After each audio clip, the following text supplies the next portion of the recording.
반갑습니다. 안녕하십니까.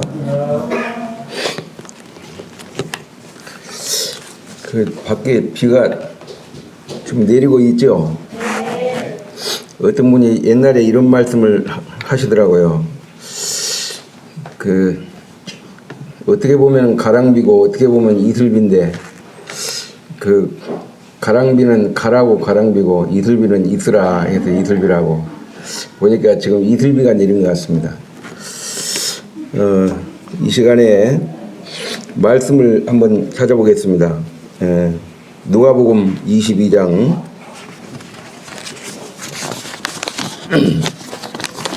누가복음 22장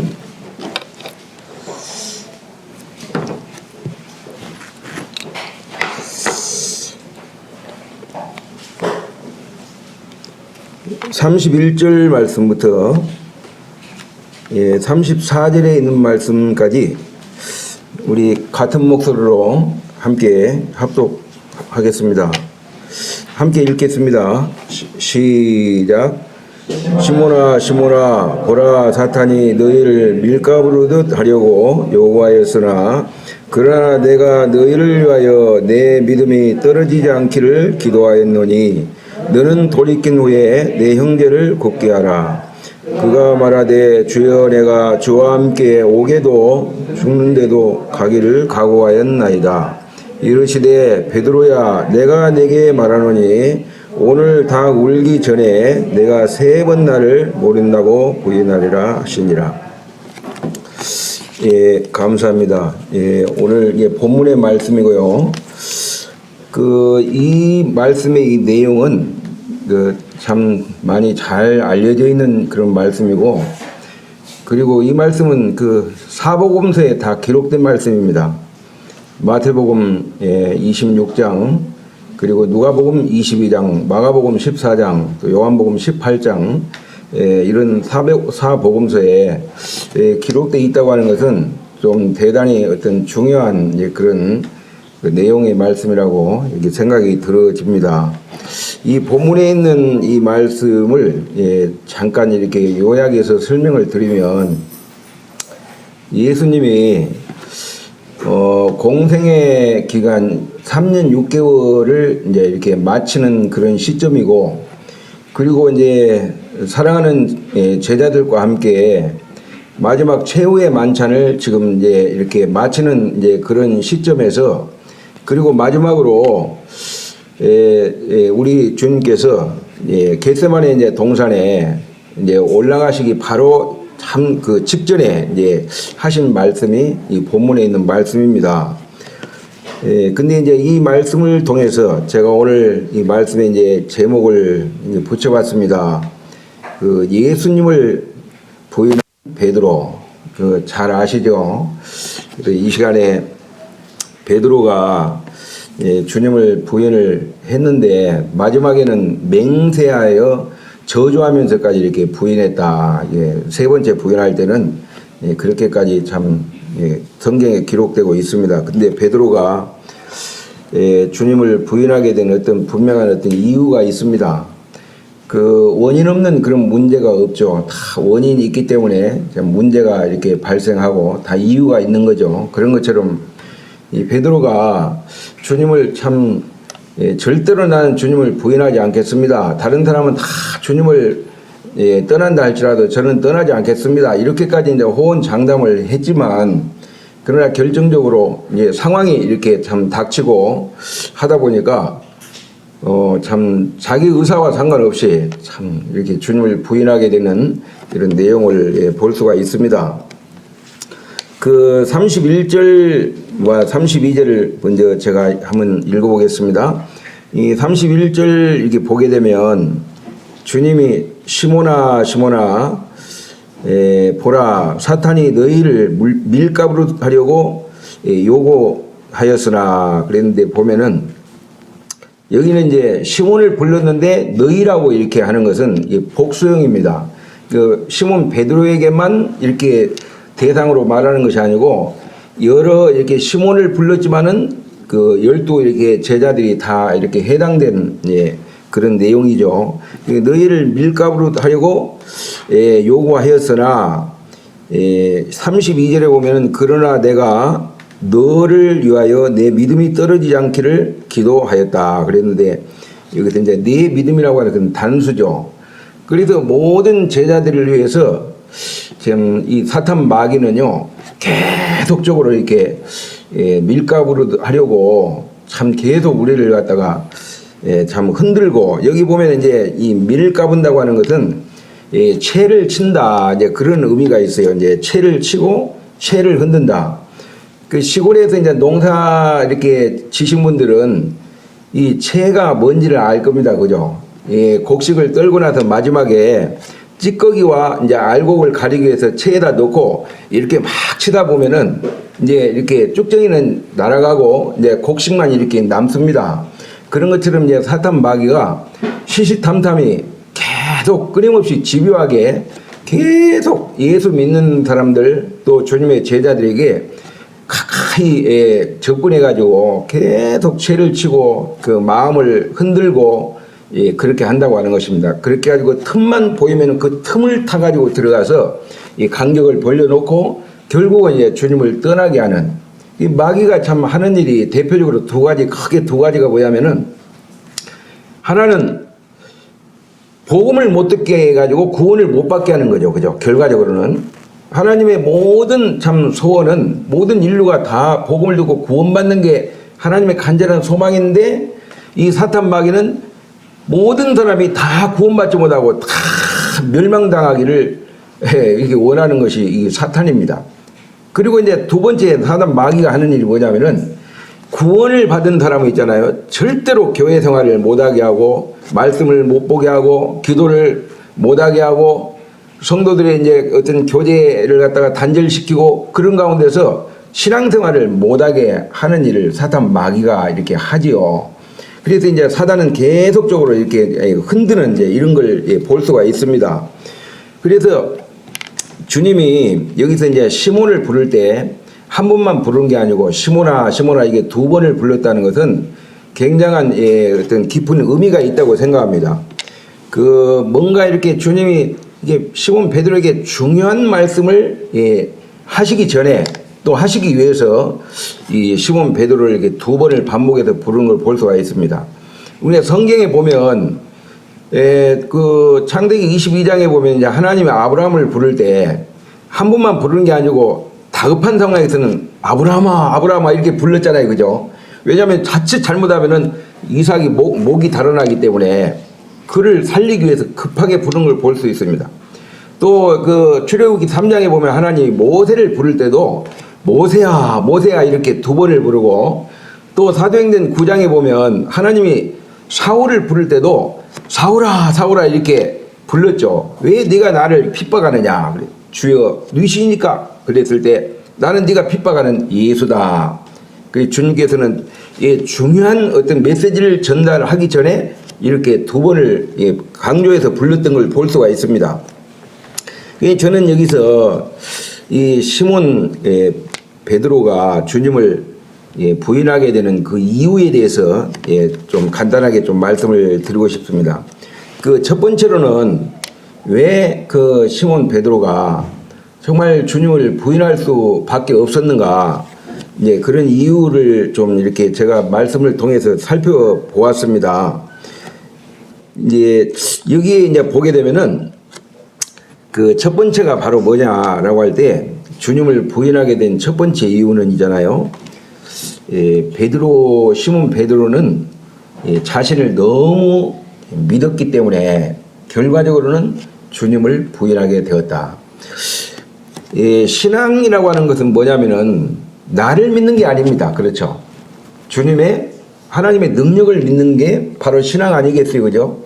근데 베드로 같은 경우는 어느 순간에 자기 자신이 너무 이렇게 막 자만하고 자긍에 막 이렇게 사로잡혀 있는 그런 상태에서 막 너무 신념이 강한 그래가지고 이 정도 같으면은 내가 절대로 주님을 멀리 할 수 없고 주님을 떠날 수 없고 내가 지금 막 목숨을 내놓고 주님을 끝까지 내가 따라가려고 하는 이런 각오가 돼 있는데 주님 지금 무슨 말씀을 하신 겁니까? 예? 우리 주님께서는요, 사단의 어떤 이제 그 계획을 다 꿰뚫어 보시고, 주님은 그렇게 전제하시기 때문에 통찰력이 있잖아요. 그래서 이제 사단이 그 이렇게 목자가 딱 쳐지면, 우리 주님은 목자잖아요. 사랑하는 제자들에게 목자입니다. 근데 목자를 치면은 양떼들이 흩어진다는 걸 주님이 아셨어요.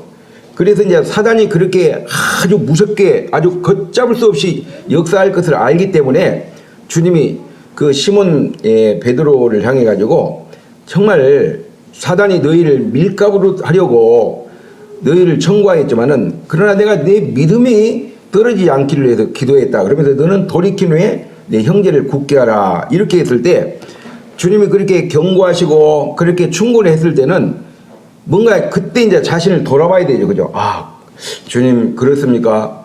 나는 참 이렇게 현재 주님을 참 정말 가까이 따라가고 주님 앞에 내 목숨을 정말 이렇게 바칠 수 있는 항상 내 의리의 참 사나이고, 예? 그리고 주님을 위해서 참 충실한다고 생각하는데 속으로는 그렇게 생각할 수 있어요. 그런데 주님이 이제 그렇게 충고하고 주님이 그렇게 경고를 했을 때는 자는 제자들을 돌아보는 것이 아니고 내 자신을 돌아봐야 된다고 하는 것입니다. 주님은 실수하지 않는 분이잖아요. 그죠? 이렇게 했을 때는 뭔가 문제가 있구나. 앞으로 뭔가 사탄의 분명한 참 역사가 있구나. 이걸 빨리 캐치를 하고 감지를 하고 나서 자신의 신앙을 이렇게 돌아보고 그런 가운데서 사단이 어떻게 역사를 하는가 주변을 이렇게 살피고 그런 가운데서 참 내가 참 이렇게 어려운 그런 공경에 처했을 때 내가 주님을 절대 부인하지 않아야지. 주님을 정말 배신하지 않아야지. 이런 마음을 가지고 정신을 딱 차리고 있으면 되는데 그렇게 하지 않고 어떻게 했냐면 아이고 참 그 33절에 그랬잖아요. 그가 말하되 주여 내가 주와 함께 오게도 죽는데도 가기를 각오했습니다. 한마디로 말해서 주님 그건 걱정하지 마세요. 내가 누굽니까? 그래도 12 사도 중에 그래도 참 수제자에 참 이렇게 속하고 그래도 내가 얼마나 참 의리가 있고 얼마나 충신이고, 예? 얼마나 참 내가 주님 앞에서 지금까지 주님을 가까이 참 섬긴 사람입니까? 이런 부분을 이렇게 생각할 때 어떻게 보면은 이 시몬 베드로는 자기 자신을 몰라도 너무 참 모르는 사람이구나. 이게 참 신앙을 참 착각하는 그런 경우가 많이 있죠.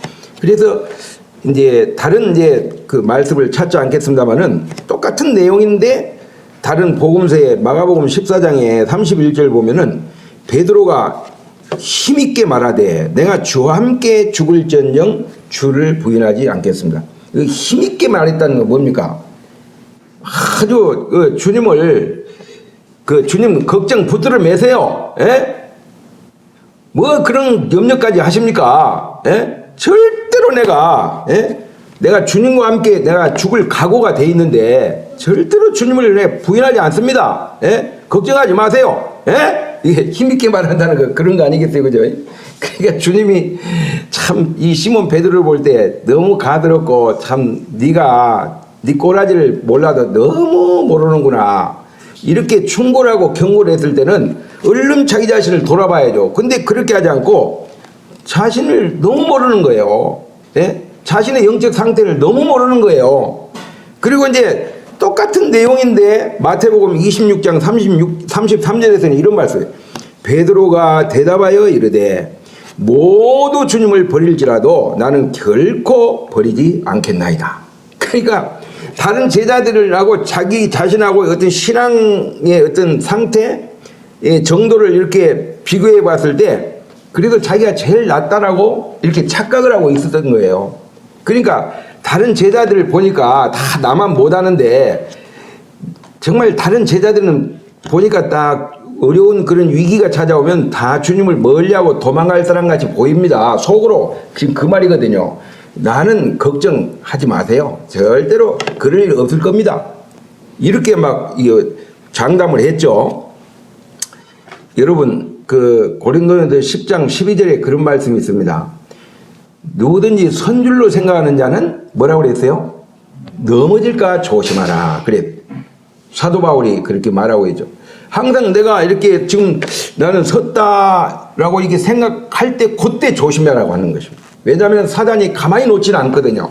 그래서 항상 두렵고 떨림으로 너희 구원을 이루라. 그래서 뭐 근데 구원, 거기서 말하는 구원은 공로적인 영혼 구원을 말하는 게 아니고요.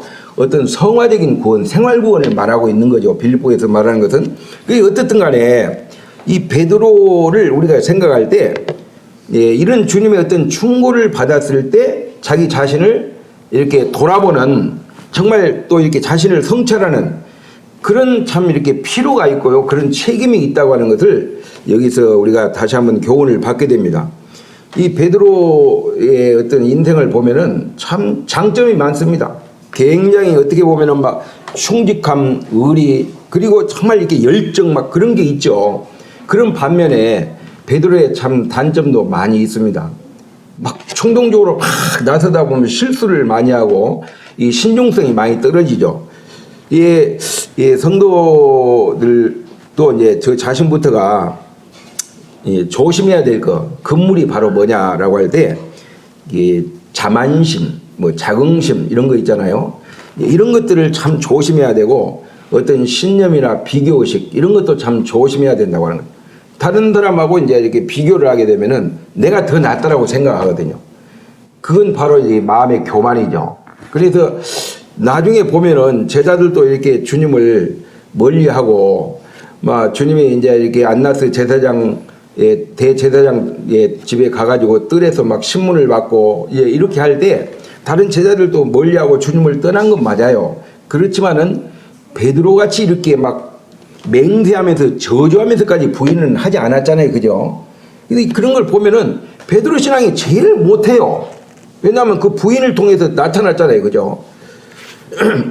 이와 같은 부분을 우리가 생각할 때 그 베드로는 결과적으로 있잖아요.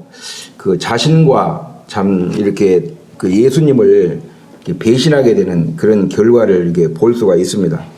그래도 이제 베드로가 주님을 어떻게 보면 이제 그 부인하게 되고 그리고 이와 같은 큰 실수를 범하게 된 어떤 결정적인 첫 번째 이유가 자신을 너무 믿었기 때문에 그렇다.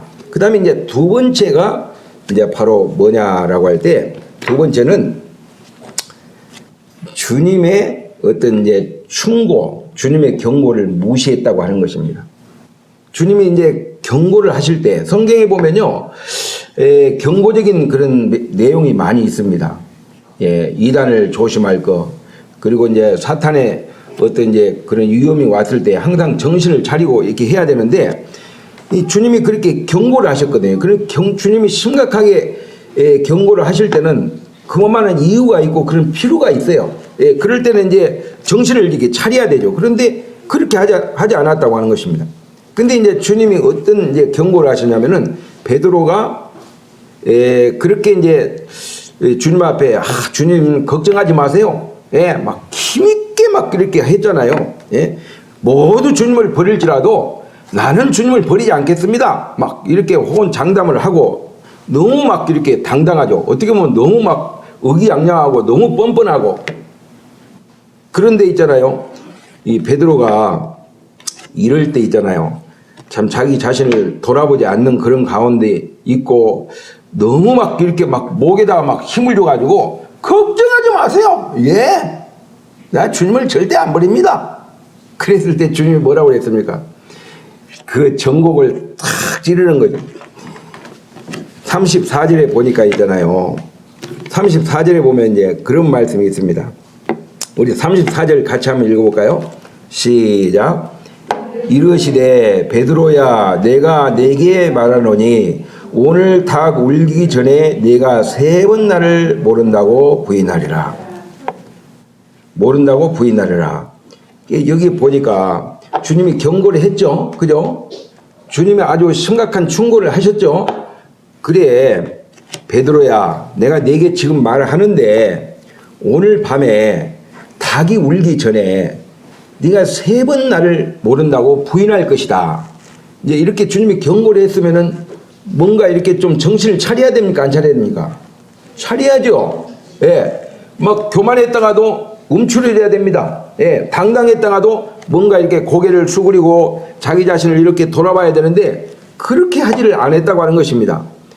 똑같은 내용인데 마가복음 14장 30절에 보면은 주님이 이런 말씀하셨어요.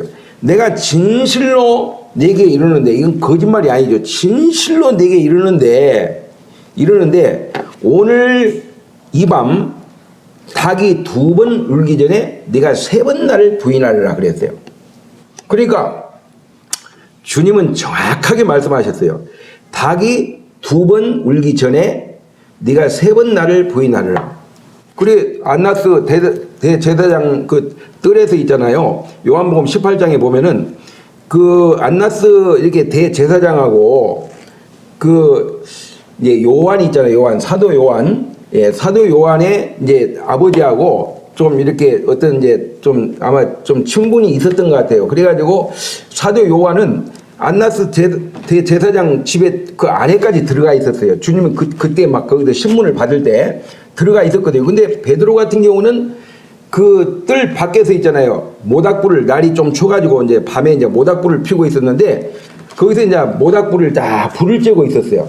근데 그 안나스 제사장의 그 집의 뜰에서 이게 수종드는 그 여인이죠, 여인. 그 여인이 시몬 베드로를 이렇게 보니까 이거 분명히 이게 예, 봤어 이 사람을. 이 같은 그 예수의 제자가 맞아.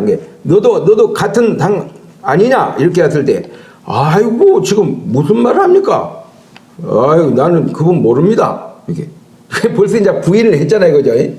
그러니까 주님이 뭐라고 그랬습니까?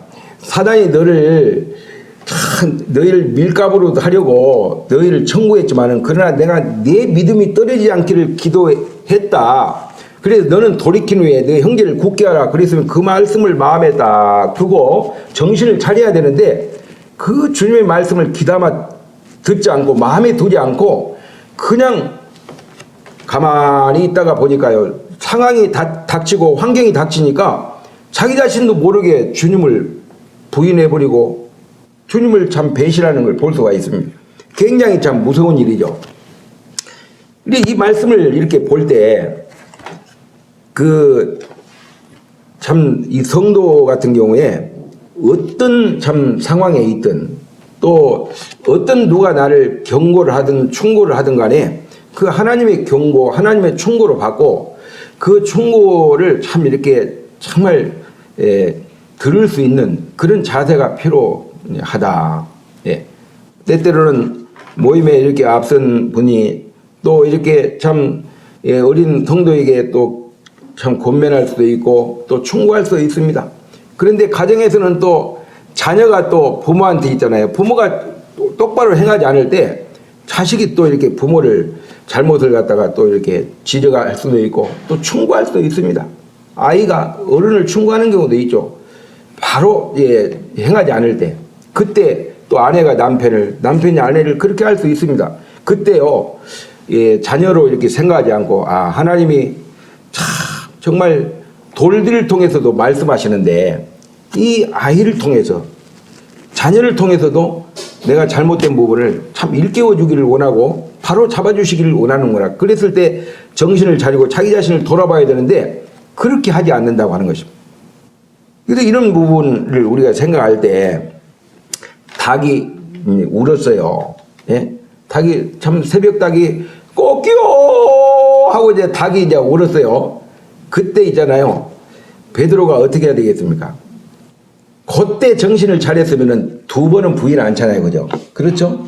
닭이 울었을 때, 닭이 참 한번 울었을 때 어떻든 간에 참 부인을 했어요. 그러면 그 다음부터는 이제 정신을 차려야 되잖아요. 주님 들었던 말씀을 기억을 하고 이제 정신을 바짝 차리고 절대로 주님을 부인하지 않아야지. 이렇게 해야 되는데 그렇게 하지 않았어요. 가만히 있다가 또 주님을 부인하고 조금 있다가 또 주님을 부인하고 3번을 막 그냥 연거푸 이렇게 부인하는 이런 걸 우리가 말씀 속에서 이게 보게 되죠. 히브리서 3장 13절에 그런 말씀이 있어요. 찾지는 않겠습니다마는 오직 오늘이라 일컫는 동안에 매일 피차 이렇게 권면하여 너희 중에 누구든지 죄의 유혹으로부터 강팍해됨을 면하라, 이런 말씀이 있어요. 그러니까 오늘이라 일컫는 동안에 있잖아요, 우리가 마음이 언제 어떻게 강팍해 될지 아무도 알 수가 없습니다. 그렇기 때문에 기도와 말씀으로 또 성도의 교제로 또 이렇게 모임을 통해 가지고 계속 우리의 이렇게 마음의 밭을 기경을 하고 잡초를 뽑아내고, 그런 가운데서 참 주님과 이렇게 가까이 하는 그런 신앙을 통해서 내 믿음을 지키고 또 이렇게 모임을 지키는 이런 참 우리에게 책임이 있다고 하는 것입니다. 그래서 우리가 두 번째로 이 시몬 베드로가 주님을 부인하게 되는 두 번째 이유가 뭐냐라고 할 때, 예수님의 이 경고의 말씀을 가볍게 여겼다고 하는 것입니다. 예수님의 경고의 말씀을 무시했다고 하는 것입니다. 주님이 진실로 이렇게 내가 참으로 이렇게 했다는 그건 주님의 말씀이 진리잖아요. 그러면은 아이고 내가 참 주님을 부인한다고 나는 절대 안 하려고 생각을 하고 안 할 거라고 지금 내가 마음에 딱 다짐을 했는데, 그러면 이제 정신을 차려야죠. 주님을 어떤 상황에서 참 이렇게 내가 부인을 한단 말인가? 이렇게 해가지고 그렇게 이제 정신을 딱 차리고 주님 말씀을 딱 귀담아 마음에 품고 있었으면은 참 여자 참 이렇게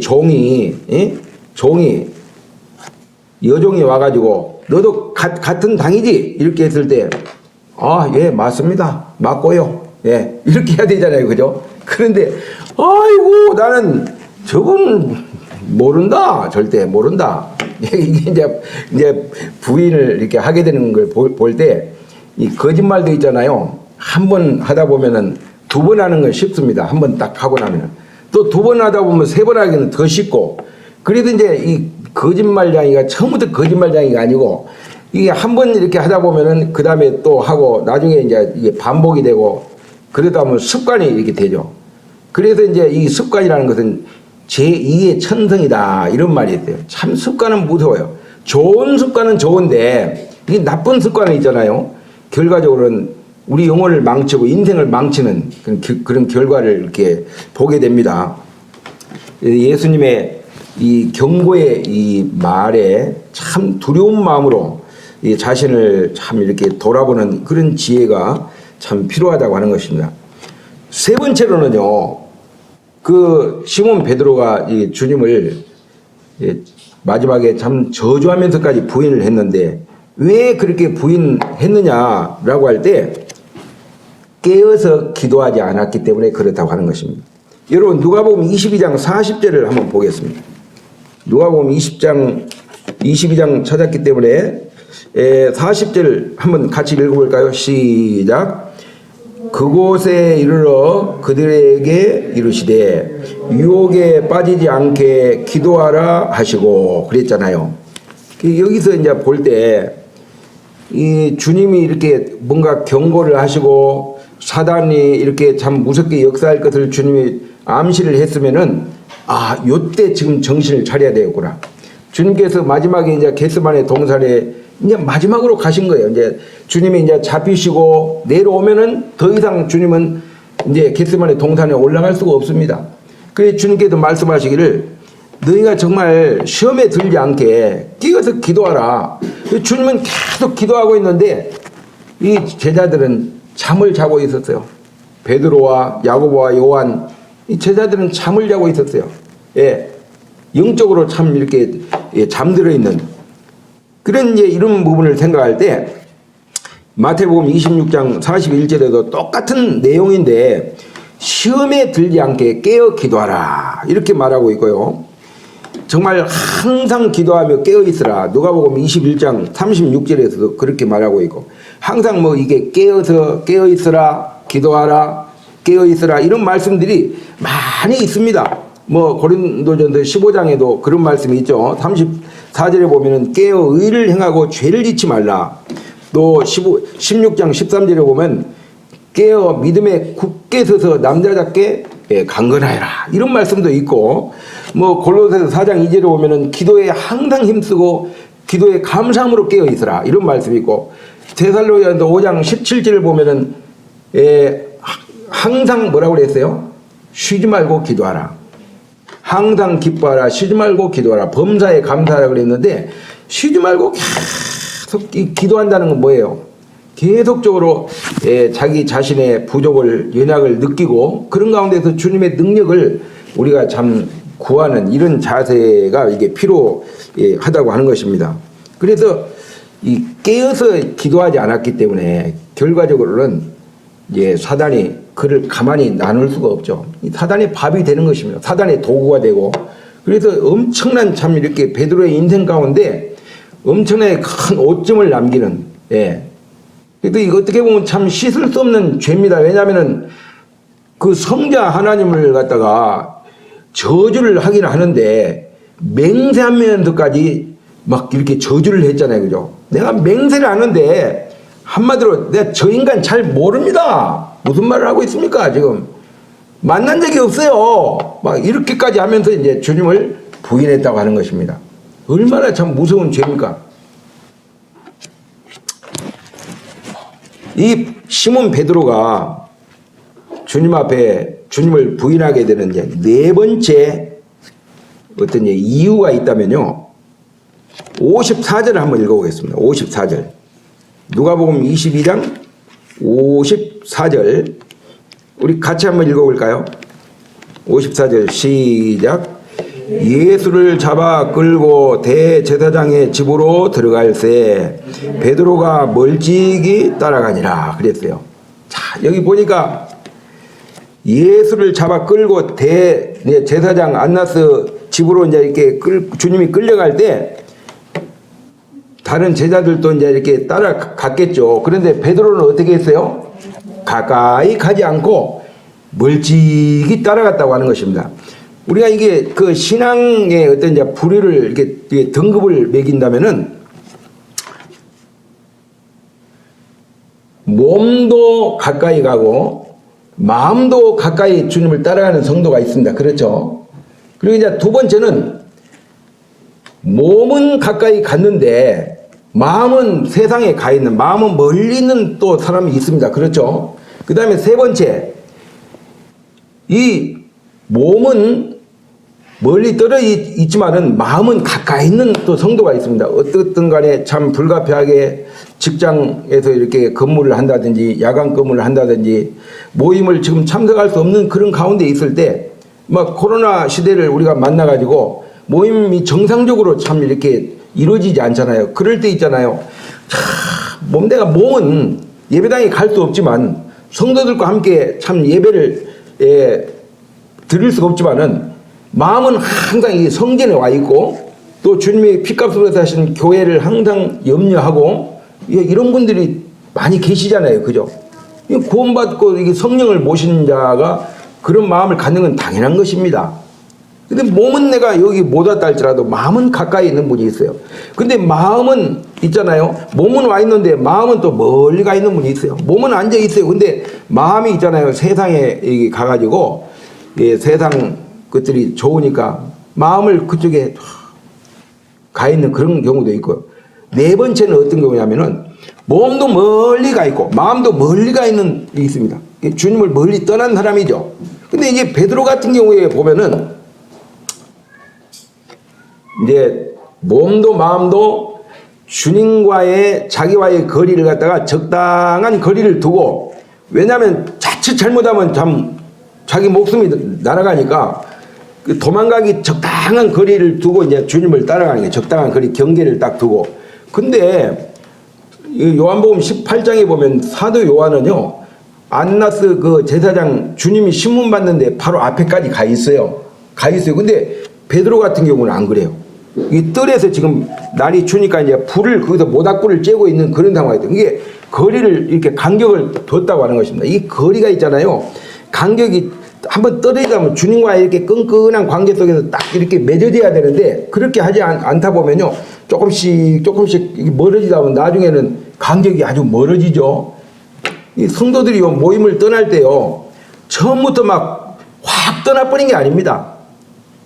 처음에는 주일 잘 나오고 수요일 잘 나오고 그렇게 나옵니다.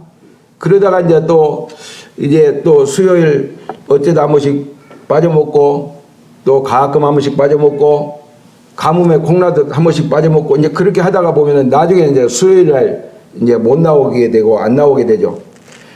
그리고 이제 주일 날도 마찬가지예요. 주일 날도 계속 주일 날 예배 시간, 말씀 시간 참석합니다. 계속 그러다가 영적 상태가 안 좋아지면요. 어느 순간에 이제 한 번 빠집니다. 주일 날. 이제 수요일 날은 계속 빠지고, 예. 그리고 이제 주일 날은 또 한 번 빠지고, 한 달에 한 번 빠지다가, 그 다음에 이제 시간이 흐르면, 그 다음에는 이제 격주제로 2번 빠지고, 또 몇 개월 지나다 보면은 3주 빠지고, 또 뭐 한 1년 지나고 나면 4주 빠지고, 그러면 이제 다 빠져버린 거예요. 그러다 보면 이제 주님을 참 멀리 하는 것입니다. 그런 분들이 있잖아요. 구원받은 사람이 아니다. 그런 말이 아닙니다. 그런 말이 아니고, 구원받았다 할지라도 주님을 가까이 하지 않으면 있잖아요. 정신 차리고 정말 깨어서 주님과 친근히 하지 않으면은 어느 순간에 있잖아요. 자기 자신도 모르게 주님을 이렇게 멀리 떠나게 되는, 예. 그래서 이제 우리가 정신을, 예, 차려야 된다고 하는 것입니다. 그래서 주님을 이렇게 베드로 같은 경우는 멀찍이 이렇게, 예, 따라가는, 멀찍이 따라가는 것은 참 주님 앞에 합당치 않는 거예요. 내가 어떤 내 신앙에 대한 딱 기준을 정해가지고, 요 정도. 예, 헌신을 해도 딱 요 정도. 더는 요구하지 마세요. 딱 요 정도. 그 모임 나오는 것도, 딱 요 정도. 내가 지금 행편이 좀 안 좋아가지고, 내가 수요일까지는 좀 참석 힘들고, 일요일은 예배 드려야죠. 요 정도. 해가지고, 예. 기도하는 것도, 딱 요 정도. 예. 내가 하나님 앞에 내 자신을 드리는 부분에 있어서 딱 요 정도. 내가 건강이 별로 안 좋습니다. 더 요구하지 마세요. 딱 요 정도. 근데 이제 주님은 뭐라고 하시냐면, 내가 너를 위해서 목숨을 다 내놨는데 너는 딱 요 정도냐? 예? 내가 예수님 같으면 아마 그렇게 말할 것 같아요. 그래서 참 주님을 멀찍이, 예, 따라가게 된, 이제 그것이 주님을 참 결과적으로는, 예, 크게 참 부인하게 된 걸 볼 수 있습니다.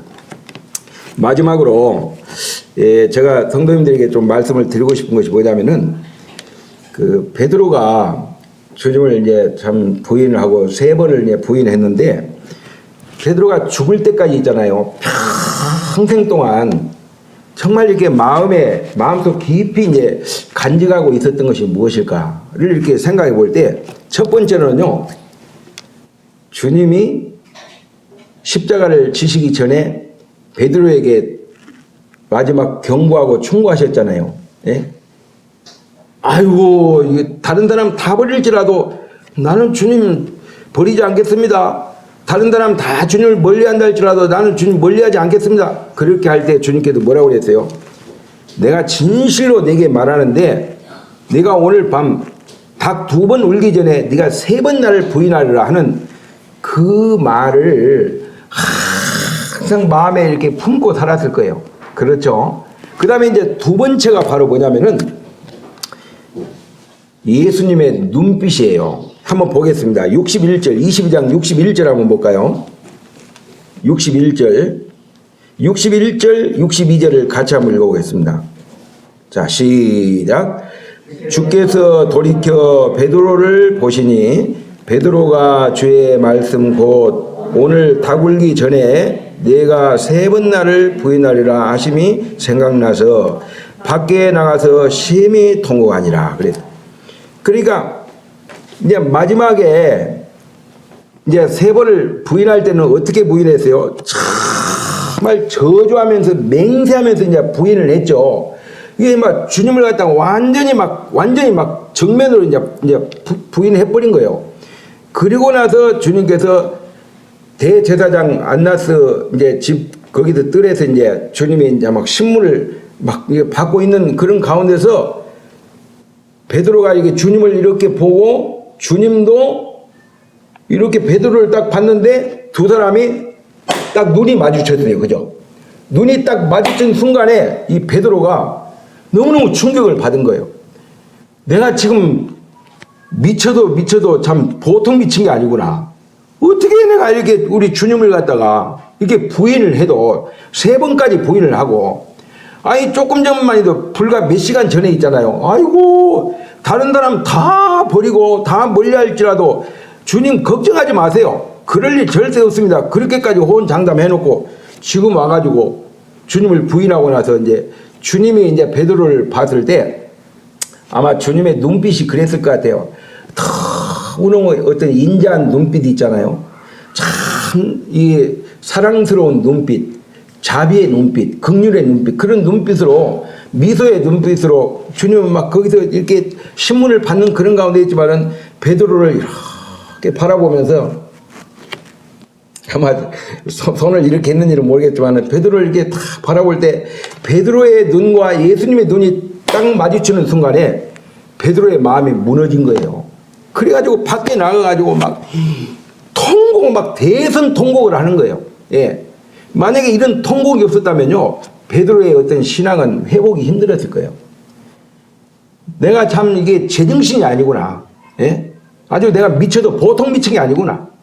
아예 배신할 자를 배신하고 부인할 자를 부인해야 되는데 절대로 내가 참 부인해서는 안 될 분을 부인했잖아요. 그렇게 하다 보니까 정말 이 베드로의 어떤 눈빛, 주님을 바라보는 눈빛을 이렇게 생각할 때 아마 베드로의 그 남은 인생 가운데 항상 그 주님이 이렇게 십자가의 지식이 마지막 전에 있잖아요. 바로 직전에 신문 받을 때 베드로와 이렇게 주님과 이렇게 마주치는 이렇게 눈빛을 베드로는 죽을 때까지 아마 그걸 잊지 못했을 거예요. 그 다음에 이제 세 번째로 이제 베드로가 죽을 때까지 잊지 못한 것이 바로 뭐였는가를 생각할 때 매일같이 새벽에 오는 새벽닭 울음소리 있잖아요. 그때 당시에는 시계가 없었잖아요. 그죠? 그 아침을 누가 알리냐면은 닭이 새벽을 알려요. 저는 고향에서 이제 이렇게 어렸을 때 보면은 그때는 막 호롱불 있잖아요. 등장불 이걸 켜고 있었거든요. 그 호롱불 켜고 막 공부를 하다 보면 아침에 보면 코가 새카매요. 예. 그때는 전기불 없었고 그때는 그 뭐 벽시계 이런 것도 없었어요. 너무 어렵게 살다 보니까. 근데 이게 날이 샜는지 안 샜는지 뭘 통해 다냐면은 닭이 알려줘요. 숫닭이 꼭끼로 막 한 5번 6번 하고 나면은 아 이제 날 샜구나 그걸 아는 거예요. 그게 베드로 같은 경우에 이제 주님 떠나고 나서 계속 주님께서 이제 요한복음 21장에서 베드로의 신앙을 회복시켜주고 이제 그에게 정말 제2의 이제 사역을 맡기셨죠. 예? 요한의 아들 시몬아, 내가 정말 이 사람들보다 나를 더 사랑하느냐? 주님, 내가 주님을 사랑을 주께서 아십니다. 그랬더니 내 어린 양을 정말 먹이라, 치라, 먹이라. 이렇게 이제 주님께서 그에게 신앙을 회복시켜주고 그에게 정말 어떤 신앙의 날개를 달아주고 그러면 이제 그에게 마지막에 참 양떼들을 정말 맡기는 그런 가운데서요.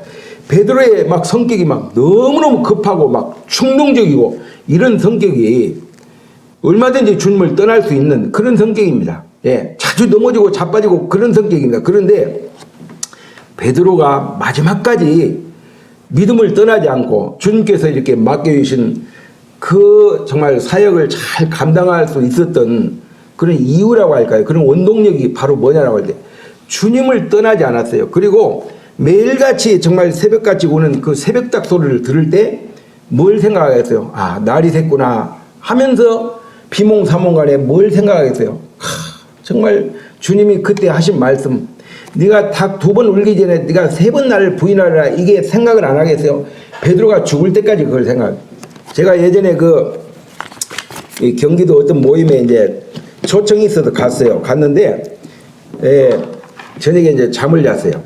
근데 이제 그 형제님은 막 동물들을 많이 이렇게 기르더라고요. 뭐 꿩도 있고 닭도 있고 뭐 하여튼 막 오리도 있고 뭐 막 여러 가지가 있어요. 그런데 아니 새벽에 돼가지고 한 3시 반이나 됐는데 닭이 우는 거예요. 닭이 꼬끼요 하고 이제 닭이 우는 거예요. 그래가지고 그 닭의 울음소리에 내가 잠이 깼어요. 뭐 잠을 좀 늦게 잤지만은 또 닭이 또 새벽닭이 울더라고. 그래서 이제 그 닭 소리를 들으면서 오래간만에 참 그 새벽닭 울음소리를 들었거든요. 들으면서 그때 이제 베드로를 생각하게 됐어요. 정말 이 베드로가 이 새벽닭 울음소리를 들었을 때 무엇을 생각했을까? 그날 아침에 일어나서 주님 앞에 기도하고 정말 자숙한 마음으로 자기 자신을 잘 성찰하고 주님 앞에 엎드려서 주님, 내가 그때 주님 안나스 대제사장 뜰에서 주님 신문 받을 때 내가 정말 어떤 인간입니까? 주님을 정말 저주하면서까지 맹세하면서 부인한 인간 아닙니까? 그런 저를 버리지 않고 외면하지 않고 신앙을 회복시켜주고 이런 참 놀라운 이 사역을 저에게 맡겨주셨는데 제가 두렵고 떨리는 마음으로 이 일을 잘 감당하겠습니다. 얼마든지 교만 떨 수 있었지만은 베드로는 교만할 수가 없었어요. 왜냐하면 주님의 그 마지막 눈빛, 마주치는 눈빛, 그리고 닭의 그 울음소리, 이런 것들을 평생 있잖아요. 마음에 품고 살았지 않겠는가. 그런 참 이렇게 짐작을 해보게 되고 교훈을 받게 됩니다. 제가 예전에 그 수년 전에 이제 교통사고를 당해가지고 그 오수동에 이제 건너오는 그 다리에서 중앙선을 침범했어요. 그래가지고 차도 폐차하고 저도 막 꼬리뼈도 나가고 병원에 입원도 하고 그랬는데 하여튼 다른 데는 몰라도 꼭 고다리 지나올 때는요 정신이 바짝 납니다. 바짝 나가지고 어떻든 간에 내가 저 자리에서 막 결국 중앙선을 침범해가지고 승용차하고 한번 받치고 그 다음에 막 철제차하고 정면 충돌해가지고 참 큰일 날 뻔했어요. 결혼식 갔다 오다가. 그래서 이제 한 번 그렇게 혼나고 나면요 그 다음부터는 참 조심을 하더라고요. 다른 데는 몰라도 꼭 그 자리에 오기 전에 조심해요. 혹시라도 차가 들어오는 거. 갑자기 차가 들어오는 바람에 그거 피하려다가 중앙선을 그거 안 치려고 중앙선을 넘어가는 바람에 결국은 막 더 사고가 크게 나버렸어요. 그런 것처럼 이 베드로 같은 경우에도 엄청난 그 참 사고를 친 거죠. 주님 앞에. 그 다음부터는 정신을 바짝 차리고 이제 신앙 생활을 참 이렇게 노후까지 참 잘 하지 않았는가 그런 참 교훈을 받게 됩니다. 두서없이 이렇게 말씀을 교제해 드렸습니다. 이상으로 마치겠습니다.